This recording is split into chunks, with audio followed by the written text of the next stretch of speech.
तो ध्यान से बैठ के सुनो कहानी, ठीक है। आज की कहानी जो मैं तुम्हें सुनाऊंगी, ये कहानी कहाँ की है?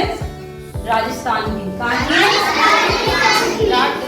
राजस्थान जो होता है वहाँ पर रेत ही रेत होती है। क्या होती है? बहुत रेत होती है। वहाँ पर लोग ऊँट पे चलते हैं, गाय भी नहीं होती दूध के लिए, ऊँटनी का दूध पीते हैं। किसका दूध पीते हैं? गाय नहीं होती वहाँ पर, ऊँट ही होते हैं, क्योंकि ऊँट के पैर लंबे लंबे होते हैं तो रेत में चल लेता है। रेत का तूफान आता है बहुत बड़ा। क्या आता है? बहुत बड़ा रेत का तूफान आता है। और रात में अगर आप यहाँ सोए तो सुबह कहीं और पहुँच जाते हो। खाने को भी बहुत कम होता है, पानी भी नहीं होता है। तो वहाँ राजस्थान की कहानी सुना रही हूँ। एक समय की बात थी, एक पति पत्नी थे, उनका एक बेटा था। बेटा पीछे बच्चों को मत दिखाओ। एक इंसान था, उसकी पत्नी और उसका बेटा, तीन लोग रहते थे। आसपास कोई घर भी नहीं था, अकेले। खाने पीने को भी पूरा नहीं हो पाता था। बहुत ज्यादा क्या थी? गरीबी थी। बहुत बड़ी मुश्किल से अपना पेट पाल पाते, बच्चे को पढ़ा भी नहीं पा रहे थे, इतने गरीब थे, ठीक है। उनकी टूटी सी झोपड़ी थी और एक टूटी चारपाई, एक ऊँट था, वो बूढ़ा हो गया था।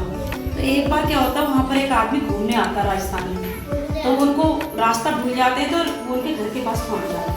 अब जब घर के पास पहुँचते हैं तो वो लोग जैसे टूटा फूटे बर्तन होते हैं उसको खाना खिलाते, पानी पिलाते, और वो आदमी बड़ा खुश होते हैं दोनों पति पत्नी। तो कहते हैं ये कौन है तुम्हारा? वो कहते हैं हमारा बेटा है। तो बोला हमारा कोई बच्चा नहीं है, तुम लोग तो इतने गरीब हो, क्या हम तुम्हारा बेटा अपने साथ पढ़ने के लिए शहर ले जाएं? जब पढ़ लिख जाएगा तो तुम्हारे पास भेज देंगे, तो ये हमारा भी सहारा हो जाएगा, क्योंकि हमारी कोई संतान नहीं है। कहते ठीक है। तो वो जो है बुढ़े बुढ़िया जो है अपने लड़के को उस सेठ आदमी के संग उनकी गाड़ी में भेज देते हैं, और वो लड़का उन लोगों से शहर चल जाता है, ठीक है। अब ये दोनों यहाँ अकेले रह जाते हैं। अब अकेले जब रह गए तो इन्हें अपने लड़के की भी बहुत याद आती है। ऐसे करके धीरे धीरे टाइम कटता रहता है। एक बार क्या होता है, एक पति पत्नी वहाँ गांव में फिर से घूमने आते हैं, राजस्थान देखने। तो बुढ़े बुढ़िया उनके घर में आते हैं, तो उन्हें चाय पानी पिलाते हैं। उसके बाद भैया कहते हैं आज रात को हम तुम्हारे घर सो जाएं, क्योंकि हम रास्ता भूल गए। बोले ठीक है सो जाओ। वो लोग भी बहुत अमीर होते हैं, पैसे वाले।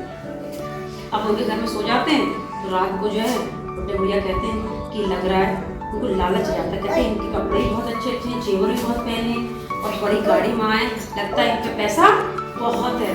तो बुढ़ा कहता है तो ऐसा करते हैं इनके सामान की चोरी कर लेते हैं, ठीक है। तो कहता ठीक है इनके सामान की चोरी कर लो।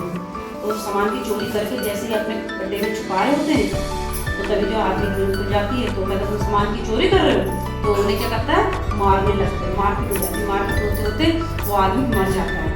जब आदमी मर जाता है तो वो औरत चिल्लाने लगती है, तो वो उस औरत को भी मार देते हैं, और दोनों को मार के कहाँ डाल देते हैं, कुएं में, और उनका सारा सामान रख देते हैं। और किसी को पता नहीं चलता, उनकी गाड़ी जो है खाई में आगे रेत के मैदान में गिरा कर जाते हैं, और उनका बहुत सारा पैसा हो जाता है, पहले से रहने लगते हैं। अब उनका जब पैसा आता है तो लोग क्या हो जाता है, लालच। कहते हैं अरे कोई काम किया ना, मेहनत करी, कितना सामान मिल गया। तो अगली बार फिर एक पति पत्नी और उनका पूरा परिवार घूमने आते हैं। तो उन्हें जबरदस्ती अपने घर में लाते हैं, कहते हैं यहाँ पर एक छोटा सा होटल बना देते हैं, ठीक है, पैसों से।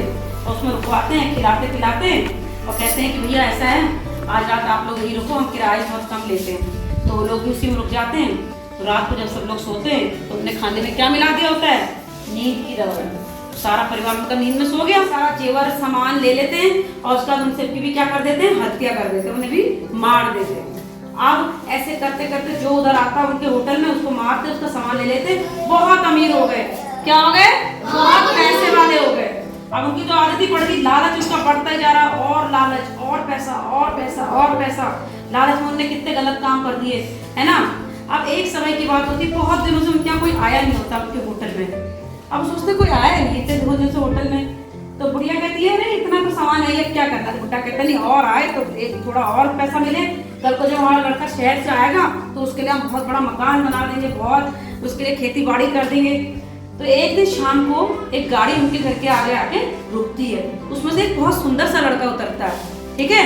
और उस लड़के के पास 3-4 बैग होते हैं, बड़े सुंदर कपड़े पहने होते हैं, हीरे की माला, बड़ी बड़ी अंगूठियां हाथों में। तो बुढ़िया जाती कहती अरे, बोलता माता जी मैं रास्ता भूल गया हूँ, क्या आज रात आपके होटल में रुक जाऊँ। बोलती हाँ हाँ होटल तो रहने के लिए रुक जाओ, क्यों नहीं।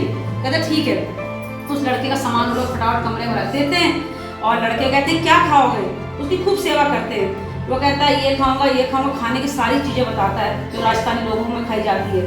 कहते ठीक है। बुड्ढा फटाफट जाके सामान ले आता है, बुढ़िया खाना बनाती बहुत बढ़िया बढ़िया, लड़के से बातचीत करते हैं। लड़का बहुत अच्छा लड़का था, उनसे बात करता है अम्मा कह के, उनसे बाबूजी कह के बात करता है। वो लोग भी बड़े खुश होते हैं। फिर रात में उनकी तो आदत होती है, नींद की दवाई मिला देते हैं खाने में नींद की दवाई मिलाई। वो लड़का खाया और जाकर अपने कमरे में सोया, बेहोश हो गया। ठीक है, उसका जितने भी गले में जेवर थे, हाथ में मुठ्ठियाँ थी, सब उतार ली और उसका सब रख ली। उसके बक्से भी उठा के अपने कमरे में रख लिए और लड़के की भी हत्या कर दी, उसे भी मार दिया और जाके कुएं में डाल दिया।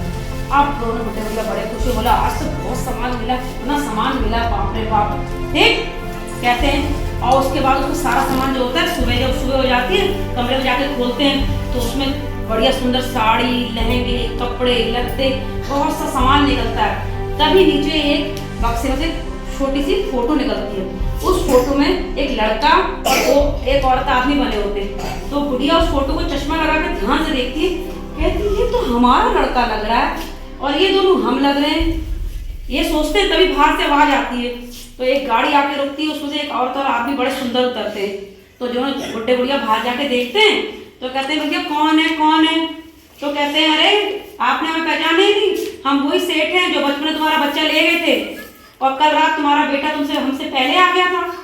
वो कह रहा था अपने मम्मी पापा को जाकर सरप्राइज दूंगा और हम लोग आ जाएं, क्या तुम्हारा बेटा तुम्हारे घर पहुंचा नहीं? ये सुनते ही बुढ़िया बेहोश हो जाती है और बुढ़े अपना सर पर हाथ पकड़ के बैठ जाता है। वो समझ जाते हैं जिस लड़के को उन्होंने कल रात को मार के कुएं में फेंका था वो कौन था? उनका ही बेटा था, उनका ही बेटा था। और उन्होंने लालच के मारे अपने बेटे की हत्या करके सामान लूट लिया। ठीक है, और उनके लालच का अंत यह होता है कि अपने बेटे की हत्या कर देते हैं और अपना जीवन और उस सेठ का जीवन ही बर्बाद कर देते हैं, क्योंकि वो बेटा उनका भी तो सहारा था, उनका सहारा भी खत्म कर दिया और अपना भी सहारा। ये कह के वो दोनों सर पीट पीट के रोते हैं और सोचते हैं कि हमारे लालच ने आज सब कुछ बर्बाद कर दिया। ठीक है, तो कैसी लगी कहानी? कहानी से हमें क्या पता चलता है कि लालच नहीं करना चाहिए। लालच बहुत बुरा होता है। ज्यादा लालच करने से इंसान अपना ही नुकसान कर लेता है। क्या करता है? अपना ही नुकसान कर लेता है। ठीक है, कहानी अच्छी लगी ना?